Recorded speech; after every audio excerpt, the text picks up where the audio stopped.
Hi hello ಎಲ್ರಿಗೂ ನಮಸ್ಕಾರ. ನಾನಿವತ್ತು ಶೃಂಗೇರಿಯಲ್ಲಿ ಇರುವಂತಹ ಶಂಕರಗಿರಿ ಬಗ್ಗೆ ಒಂದಷ್ಟು ಮಾಹಿತಿಗಳನ್ನ ತಿಳಿಸ್ಕೊಡ್ಬೇಕು ಅಂತ ಹೇಳಿ ಬಂದಿದ್ದೀನಿ. ಚಿಕ್ಕಮಗಳೂರಿಂದ ಸುಮಾರು 100 ಕಿಲೋಮೀಟರ್ ದೂರದಲ್ಲಿ, ಹಾಗೆ ಬೆಂಗಳೂರಿಂದ ಸುಮಾರು 330 ಕಿಲೋಮೀಟರ್ ದೂರದಲ್ಲಿರುವಂಥ ಪ್ರಸಿದ್ಧ ಧಾರ್ಮಿಕ ಹಾಗೂ ಪ್ರವಾಸಿ ತಾಣ ಶೃಂಗೇರಿ. ಇದು ತುಂಗಾ ನದಿಯ ದಡದಲ್ಲಿರುವಂಥದ್ದು. ಆದಿಶಂಕರರು ಸ್ಥಾಪಿಸಿದಂತಹ ಭಾರತದ ಮೊದಲ ಅದ್ವೈತ ವೇದಾಂತ ಮಠ ಶ್ರೀ ಶಾರದಾ ಪೀಠ ಎಲ್ರಿಗೂ ತಿಳಿದಿರುವಂಥದ್ದು. ಜ್ಞಾನ ದೇವತೆ ಆಗಿರುವಂತಹ ಶಾರದಾಂಬೆಯ ಸುಂದರವಾದ ದೇವಾಲಯ ಶೃಂಗೇರಿಲಿದೆ. ಹಾಗೆ ಶೃಂಗೇರಿಗೆ ಬಂದವರು ತಪ್ಪದೆ ಇನ್ನೂ ಒಂದು ಜಾಗಕ್ಕೆ ವಿಸಿಟ್ ಮಾಡಬಹುದು. ಅದು ಯಾವುದು ಅಂತ ಹೇಳಿದ್ರೆ ಶಂಕರಗಿರಿ. ಶೃಂಗೇರಿ ಶಾರದಾಂಬಾ ಪೀಠದಿಂದ ಕೇವಲ 2 ಕಿಲೋಮೀಟರ್ ದೂರದಲ್ಲಿರುವಂತಹ ಈ ಒಂದು ಸ್ಥಳ ಶೃಂಗೇರಿಯ ಶ್ರೀ ಶ್ರೀ ಶ್ರೀ ಭಾರತೀ ತೀರ್ಥ ಸ್ವಾಮೀಜಿಯವರ 50ನೇ ವರ್ಷದ ಸನ್ಯಾಸ ಸ್ವೀಕಾರದ ಸ್ವರ್ಣ ಮಹೋತ್ಸವದಂದು, ಅಂದರೆ 10/11/2023ರಂದು ಜಗದ್ಗುರು ಶ್ರೀ ಆದಿಶಂಕರಾಚಾರ್ಯರ ಪಾದದ ಕಲ್ಯಾಣಕ್ಕೆ ಕೃತಜ್ಞತೆ ಸಲ್ಲಿಸೋಕ್ಕೋಸ್ಕರ ಶ್ರೀ ಶಂಕರಾಚಾರ್ಯರ ಪುತ್ಥಳಿಯನ್ನು ಲೋಕಾರ್ಪಣೆ ಮಾಡಿದ್ರು. ಹಾಗೆ ಇಲ್ಲಿ ಶ್ರೀ ಸುರೇಶ್ವರಾಚಾರ್ಯ ಅಂದರೆ ಶೃಂಗೇರಿಯ ಮೊದಲ ಆಚಾರ್ಯರು ಸೇರಿದಂತೆ 4 ಪ್ರಾಥಮಿಕ ಶಿಷ್ಯರ ಮೂರ್ತಿಗಳನ್ನ ಕೂಡ ಇಲ್ಲಿ ನೀವು ನೋಡಬಹುದು. ಹಾಗಾದರೆ ಬನ್ನಿ ಈ ಒಂದು ಶಂಕರಾಚಾರ್ಯರ ಮೂರ್ತಿಯನ್ನು ಹಾಗೆ ಇಲ್ಲಿಯ ಸ್ಥಳವನ್ನು ನೋಡ್ಕೊಂಡು ಬರೋಣ. ಇಲ್ಲಿ ವಯಸ್ಸಾದವರು ಬಂದರೆ ಲಿಫ್ಟ್ ವ್ಯವಸ್ಥೆ ಇದೆ. ಹಾಗೆ ಮಧ್ಯ ವಯಸ್ಕರಿಗೆ ಅಥವಾ ನಡೆಯೋಕ್ಕಾಗದೇ ಇದ್ದರೆ ಎಸ್ಕಲೇಟರ್ ವ್ಯವಸ್ಥೆ ಕೂಡ ಇದೆ. ಹಾಗೆ ಮೆಟ್ಟಿಲುಗಳ ವ್ಯವಸ್ಥೆ ಕೂಡ ಇರುವಂಥದ್ದು. ಅದೇ ರೀತಿಯಾಗಿ ಮೆಟ್ಟಿಲಲ್ಲಿ ನಡೆದು ನಿಮಗೆ ಸುಸ್ತಾದರೆ ಎಸ್ಕಲೇಟರ್ಗೆ ಶಿಫ್ಟ್ ಆಗ್ಬೋದು, ಯಾಕಂದರೆ 3 ಸ್ಟೆಪ್ಸ್ ಥರ ಮಾಡಿದ್ದಾರೆ. ಹಾಗೆ ಲಿಫ್ಟಲ್ಲಿ ಕೂಡ ನೀವು ಹೋಗ್ಬೋದು. ಹಾಗೆ ಚಪ್ಪಲಿಗಳನ್ನ ಬಿಚ್ಚಿಡೋಕೆ ಚಪ್ಪಲಿಯ ಸ್ಟ್ಯಾಂಡ್ಗಳನ್ನ ಕೂಡ ಇಟ್ಟಿದ್ದಾರೆ. ಮೇಲೆ ಹತ್ತಿದಾಗ ನೀವು ನೋಡಬಹುದು ಆದಿಶಂಕರಾಚಾರ್ಯರ 32 ಅಡಿ ಎತ್ತರದ ಪ್ರತಿಮೆಯನ್ನು. ಹಾಗೆ ಇದರ ಸುತ್ತ ನೀವು ಶೃಂಗೇರಿಯ ಓವರ್ವ್ಯೂ ಹೇಗಿದೆ ಶೃಂಗೇರಿ ಸಿಟಿ ಅನ್ನೋದನ್ನ ಕೂಡ ನೋಡ್ಬೋದು.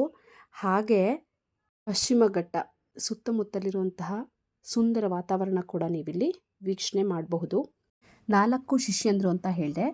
ಮೊದಲನೇದಾಗಿ ಶ್ರೀ ಶಾರದಾ ಪೀಠ ಶ್ರೀ ಸುರೇಶ್ವರಾಚಾರ್ಯರು, ಇದು ಶೃಂಗೇರಿಯಲ್ಲಿ ಇರುವಂಥದ್ದು.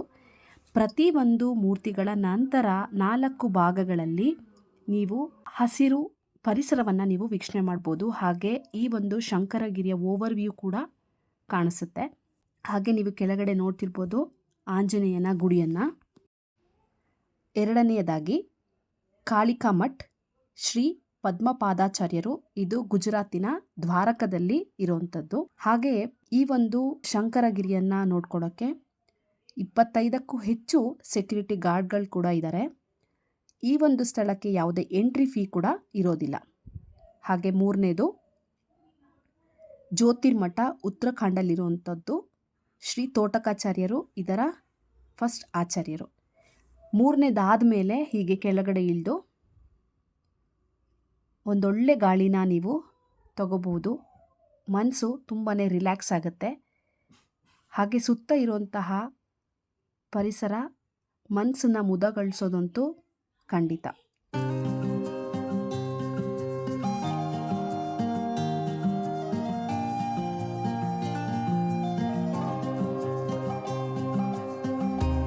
ಈಸ್ಟಲ್ಲಿರುವಂತಹ ಗೋವರ್ಧನ ಮಠ, ಇದಿರೋದು ಪುರಿ ಒಡಿಸ್ಸಾದಲ್ಲಿ.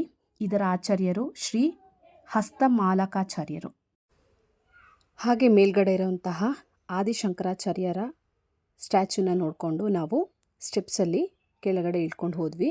ಸೊ ಚಪ್ಪಲಿ ಬಿಡೋಕ್ಕೆ ಕೂಡ ಎಲ್ಲ ಅರೇಂಜ್ಮೆಂಟ್ ಇದೆ ಅಂತ ಹೇಳಿದೆ ನಾನು. ಹಾಗೆ ಎಸ್ಕ್ಯುಲೇಟರಲ್ಲಿ ಕೆಳಗಡೆ ಹೋದ್ವಿ.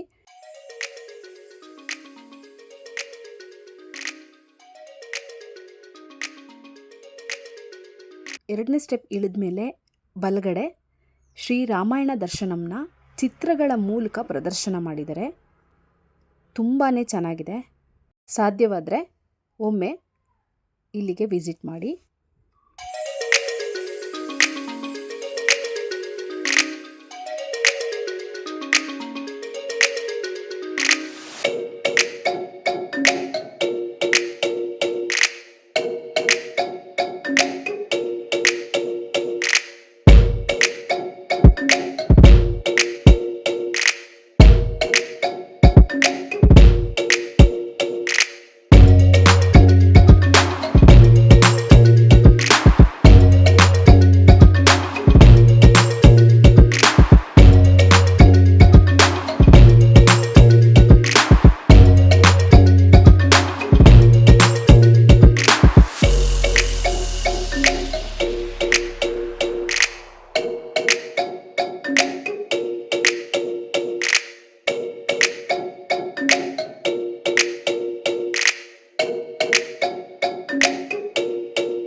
ಎಷ್ಟು ಚೆನ್ನಾಗಿತ್ತಲ್ವಾ?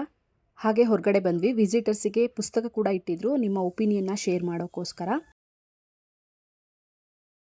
ಹಾಗೆ ಇಲ್ಲಿ ವಾಟರ್ ಫೌಂಟೇನ್ ಕೂಡ ಇದೆ. ಆದರೆ ಇದು ಸ್ಟಾರ್ಟ್ ಆಗುವಂಥದ್ದು ಸಂಜೆ 6ರ ನಂತರ. ನೀವು ಶಂಕರಗಿರಿಗೆ ಹೋದರೆ ವಾಟರ್ ಫೌಂಟೇನ್ ನೋಡಬೇಕು ಅಂತ ಹೇಳಿದ್ರೆ ಖಂಡಿತ ವೀಕ್ಷಣೆ ಮಾಡಬಹುದು. ಆದರೆ ನಾವು ಹೋಗಿದ್ದು ಮಧ್ಯಾಹ್ನದ ಸಮಯ ಆಗಿರೋದ್ರಿಂದ ಇನ್ನೂ ಸ್ಟಾರ್ಟ್ ಆಗಿರಲಿಲ್ಲ. ಆಂಜನೇಯನ ಗುಡಿ ಕೂಡ ಇಲ್ಲೇ ಇರುವಂಥದ್ದು. ನಮ್ಮ ಈ ಒಂದು ಭೇಟಿ ಶಂಕರಗಿರಿಗೆ ಆದ ನಂತರ ರಿಫ್ರೆಶ್ಮೆಂಟ್ಗೆ ಅಂತ ಹೇಳಿ ಪಕ್ಕದಲ್ಲೇ ಇರುವಂತಹ ಕನಕ ಅನ್ನೋ ಒಂದು ಹೋಟೆಲ್ಗೆ ಹೋಗಿದ್ವಿ. ಕಾಫಿಯನ್ನು ಕುಡಿದು ನಮ್ಮ ಈ ಶಂಕರಗಿರಿ ಪಯಣವನ್ನು ಮುಗಿಸಿದ್ವಿ. ಶೃಂಗೇರಿಗೆ ಬಂದಾಗ ತಪ್ಪದೆ ಈ ಶಂಕರಗಿರಿಯನ್ನು ವೀಕ್ಷಣೆ ಮಾಡಿ. ಬೆಳಿಗ್ಗೆ 7ರಿಂದ ಮಧ್ಯಾಹ್ನ 2 ಗಂಟೆ ತನಕ, ಹಾಗೆ ಮಧ್ಯಾಹ್ನ 3ರಿಂದ ರಾತ್ರಿ 8 ಗಂಟೆ ತನಕ ಶಂಕರಗಿರಿಗೆ ವೀಕ್ಷಣಾ ಸಮಯ ಇರುತ್ತೆ. ಮಂಗಳವಾರ ರಜೆ ಇರುತ್ತೆ.